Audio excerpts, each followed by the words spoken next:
공수처 문제로 국회가 시끄럽습니다. 공수처는 뭘 하는 기관이기에 이렇게 소란스러운 건지, 여야가 왜 이렇게 충돌하는지 알기 쉽게 쟁점을 정리해봤습니다. 대통령은 사퇴하라!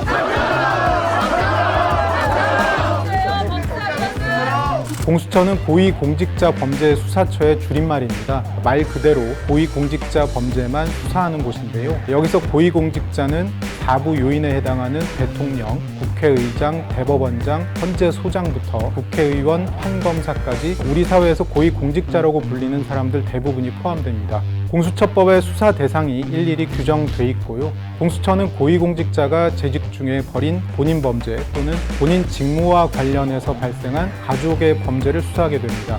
예를 들어서 대통령 아들이 아버지 지위를 이용해서 어떤 업체에서 돈을 받았다면 공수처 수사 대상이 됩니다. 공수처는 공수처처장과 차장 각 1명씩 그리고 검사 25명, 수사관 40명으로 조직이 구성되는데요.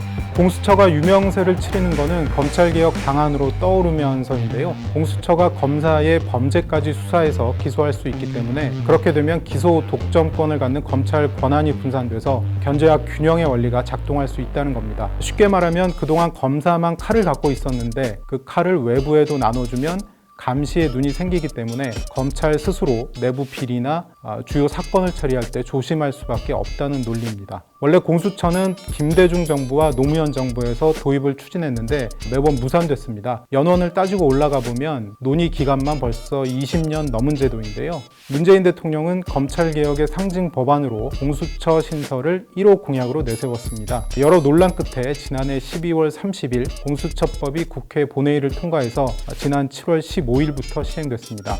그런데 이미 시행된 공수처법을 갖고 여야가 왜 충돌하는지 궁금해하는 분들이 많습니다. 그 이유는 법 시행 6개월이 넘도록 아직 공수처가 출범하지 않아서인데요.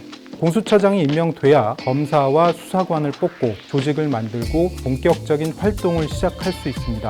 의사결정 구조상 공수처장 후보 추천 과정에서 비토권을 가진 야당이 여당과 의견 차이를 보이면서 법 시행 6개월이 지나도록 공수처장 임명이 지연되고 있는 겁니다. 국민의힘 쪽은 문재인 정부에서 중용된 인물이라도 좋으니까 검사 출신을 추천하자고 제안했는데요. 민주당은 검사 출신은 절대 안 된다는 태도를 고수하고 있다고 합니다. 상황이 이렇게 되니까 여당은 더는 시간을 끌 수 없다면서 야당 협조 없이도 후보를 추천할 수 있도록 공수처법을 개정하겠다고 나섰고 야당은 이를 막아선 건데요. 여러분이 어제 오늘 국회에서 보고 있는 여야 충돌하는 모습의 배경입니다. 결과적으로는 법이 제대로 운영되기도 전에 법 개정에 나서는 이례적인 상황이 연출된 겁니다. 문 대통령은 지난 7일 수석 보좌관 회의에서 공수처가 출범하게 되길 희망한다는 메시지를 내면서 공수처법 개정안 처리를 압박하기도 했습니다.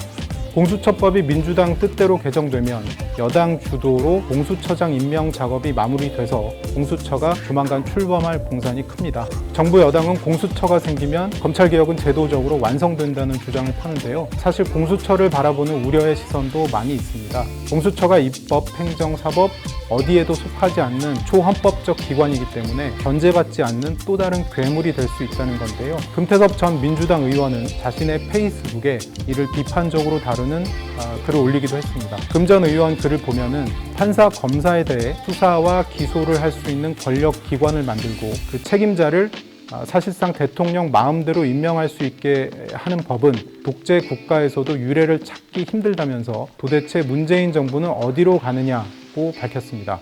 또 박근혜 정부 시절에 공수처법이 있었다면 집권 세력이 야당 눈치도 보지 않고 공수처장을 임명했을 텐데 정적 탄압에 공수처를 동원하는 일이 생기면 어떤 견제 장치가 있는가라고도 지적했습니다. 사실 집권을 목표로 하는 정치 세력 입장에서는 옳고 그름을 떠나서 마음대로 휘두를 수 있는 제도가 가장 좋습니다. 그런데 그 제도가 좋은 거는 집권할 대로 국한이 되겠죠. 집권을 연장하지 못하게 되면 그 제도가 상대방이 탄압할 수 있는 도구로 악용될 수 있기 때문입니다. 공수처가 문 대통령이 자랑하는 검찰개혁의 상징으로 자리 잡을지 옥상옥처럼 또 다른 통제받지 않는 권력기구로 될지 지켜봐야 할 것 같습니다.